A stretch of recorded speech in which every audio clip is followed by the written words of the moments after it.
ஹரஹர சங்கர மகாதேவ. திருச்சிற்றம்பலம். முன்னேற்றம் தரும் வளர்பிறை அஷ்டமி. முன்னேற்றம் தரும் வளர்பிறை அஷ்டமி. அதாவது நம்முடைய முன்னோர்கள் வழிபாட்டினை தேய்பிறை திதிகளில் ஆரம்பம் செய்து வளர்பிறை திதிகளில் முடிப்பாங்க. இதுவே வழிபாட்டோட ரகசியம். சரிங்களா?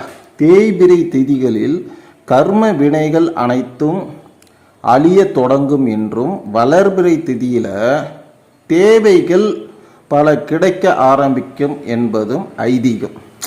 பைரவரிடம் தேய்பிறை அஷ்டமியில கடன் தீர வேண்டும் என்று எந்த அளவிற்கு வழிபாடு செய்கின்றோமோ அதே அளவு நம்பிக்கையோடு வளர்பிறை அஷ்டமியில வருமானம் பெருக வேண்டும், செல்வ வளம் பெருக வேண்டும், வாழ்நாள் முழுவதும் குடும்பத்திற்கு பஞ்சம் வரக்கூடாது என்று வாழ்க்கையின் முன்னேற்றத்திற்கு தேவையான வேண்டுதலை வைக்க வளர்பிறை நிலவு போல நம் வாழ்வும் முன்னேற்ற பாதையில் செல்லும் என்பது நம்பிக்கை. அஷ்டமி புராண கதையை பார்ப்போம். சரிங்களா?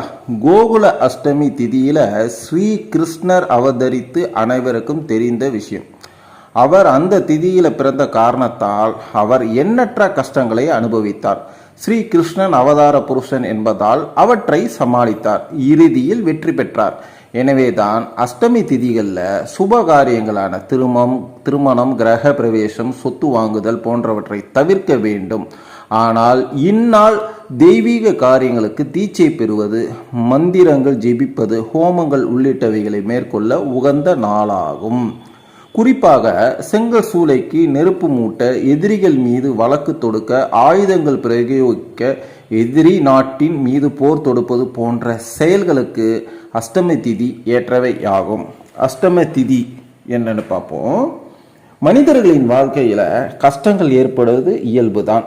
அப்படி நமக்கு ஒரு கஷ்டம் ஏற்படும் போது நாம் சோர்ந்து போக வேண்டாம், துவண்டு விடவும் வேண்டாம்.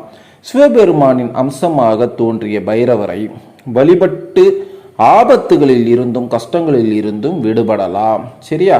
ஒவ்வொரு மாதமும் கிருஷ்ணபட்சத்து அஷ்டமியில் விரதமிருந்து பரமேஸ்வரனை பூஜிப்பதே அஷ்டமி விரதமாகும்.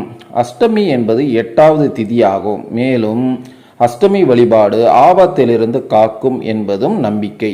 சரியா? பைரவர் வழிபாடு அப்படின்னா என்னன்னு பார்ப்போம்.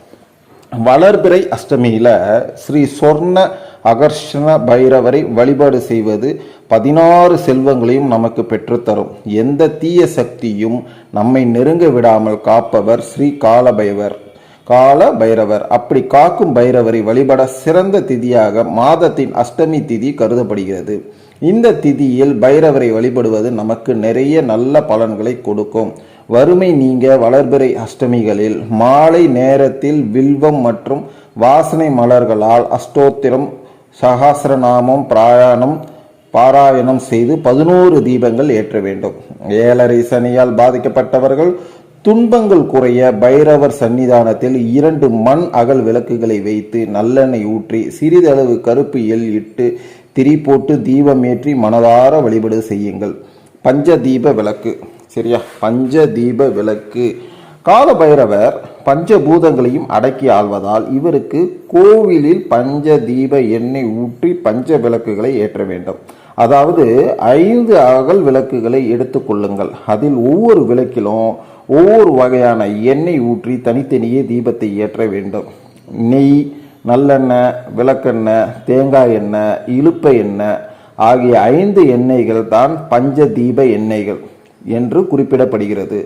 ஒவ்வொரு விளக்கிலும் இந்த ஒவ்வொரு எண்ணெய்களை ஊற்றி பஞ்சு திரியிட்டு தீபமேற்றி பைரவருடைய மந்திரத்தை 27 முறை உச்சரித்தால் எல்லா விதமான பிரச்சனைகளும் தீரும்.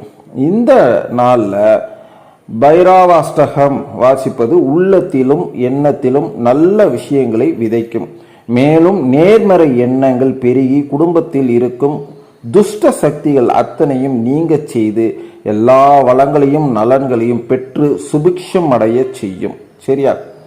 வளர்பிறை, அதாவது குறிப்பா நம்ம சொல்லணும்னா வளர்பிறை அஷ்டமி வரும் நாள்ல ராகு காலத்தில் தான் பைரவரை வழிபட வேண்டும் என்று கிடையாது. வளர்பிறை அஷ்டம திதி இருக்கும் நாளிலும் எந்த நேரத்திலும் பைரவரை வழிபாட்டு பயன்பெறலாம். சரியா? இந்த நேரம் அந்த நேரம்லாம் கிடையாது. பைரவருக்கு நேர காலமே கிடையாது, பார்த்துங்க. சரி, ஆகையால இந்த பைரவர் வழிபாடு அனைவருக்கும் பொதுவானது.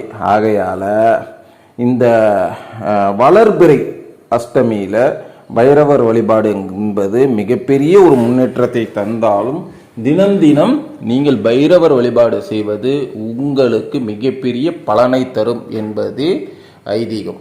ஆகையால பக்தர்கள் அனைவரும் உங்கள் வாழ்க்கையில் ஏற்ற இறக்க சூழ்நிலைகள் நிறைய இருந்தாலும் எதை பற்றியுமே கவலைப்படாதீங்க. சரிங்களா?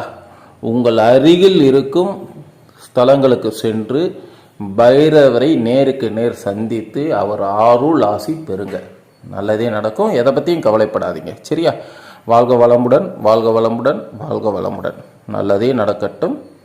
நாராயணா.